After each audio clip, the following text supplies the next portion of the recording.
এনেধৰণৰ বগা সাজপাৰ পিন্ধি যেতিয়া ৰন্ধা বঢ়া কৰা হয় তেতিয়া মানুহে ভাবে নিশ্চয় ইয়াতে কিবা সকাম হৈছে, কিন্তু ইয়াত তেনেকুৱা ধৰণৰ কোনো সকাম নহয়।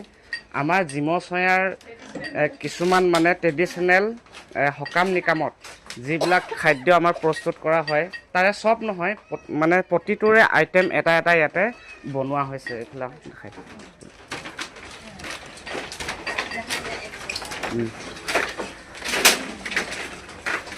এইবিলাক এইবিলাক হৈছে, এইটো হৈছে, এইবিলাক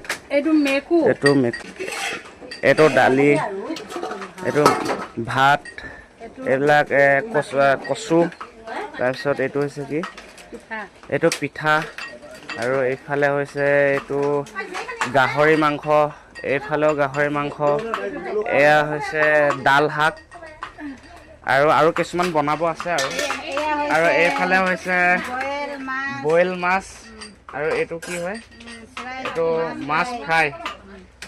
এনেকৈ কৰি কিনে এতিয়া ইয়াতে আৰু এটা এইটো হৈছে মানে পিঠা, মানে টোপোলাত বইল কৰা। এইটো আমাৰ নিয়মত খাম।